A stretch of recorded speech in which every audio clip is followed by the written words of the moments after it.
Well, they don't listen to me anyway, it's fine. Off you go. Thank you. Oh, I do apologize, I'm glitching again.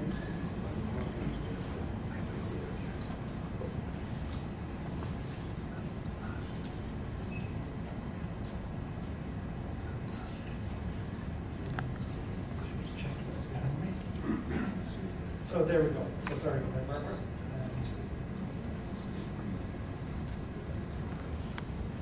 Great. Okay. Thank you. As Alan said, myself and my husband are architects in Limerick City.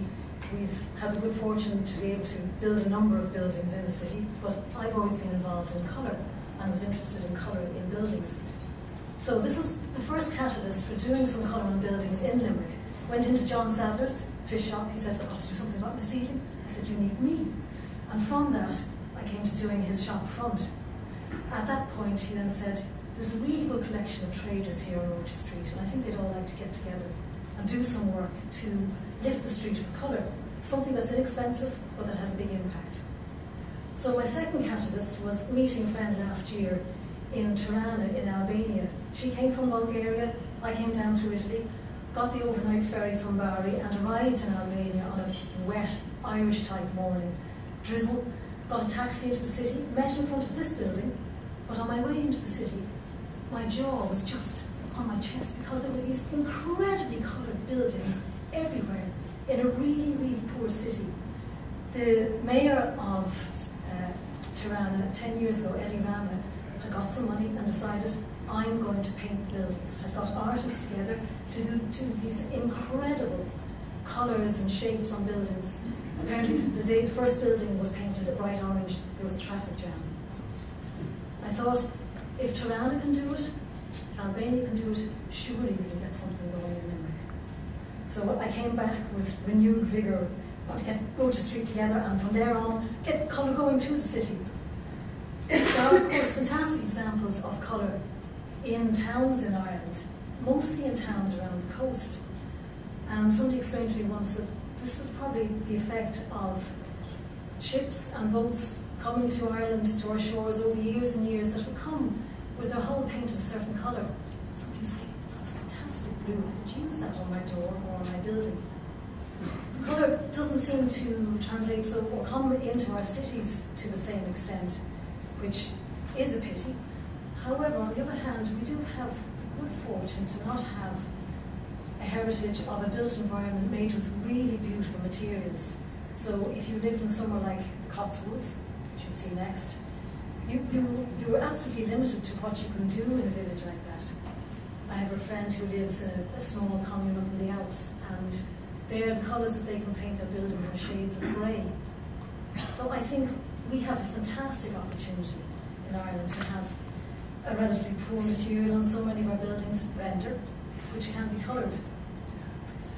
So having come back from Tirana, I got going with Roche Street again and got together a palette of colours that I wanted to limit to a certain extent to, I suppose, not have every colour of the rainbow, but I had to work with what was there, and we put a sample of different colours up on one of the walls of the building.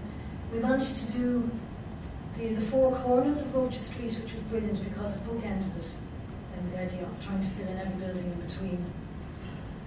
This is Mr. Duffy's on O'Connell Street and Roche Street. That was a nice one because it's a big building. Fine Wines is up at the other corner, and here I was trying to emphasise the corner of the building, not only for the street impact but also for the shop itself, which previously I felt quite closed. Here I think it's clearer.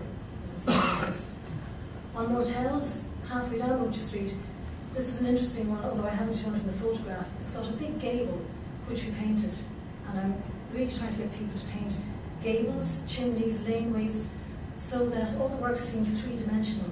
It's not just like a cardboard cutout of a western town, but you can see that there's depth to the buildings. Silks, Tom Collins did this lovely sign here on the corner of Roche Street and Captain Street with these great big pencils. And this aircon building is on Henry Street. Just a very simple exercise with colour, where that big blue bulkhead was moved back and we lightened it, painted the blue windows into a mid-grey. The whole thing just looks brighter and more presentable. I think there's been wonderful street art done for Limerick City and Culture. This is in Sexton Street, and I think the big image of the two hands was inspired by the neighbour's house, which was these lovely shades of turquoise. So what I'd like to see going forward, Cork City Landscape Strategy took its inspiration from Lyon in Paris, which has a colour plan for the city. I think it would be brilliant if we could do the same for Limerick. It's simple, it should be easy to implement, and it has great impact.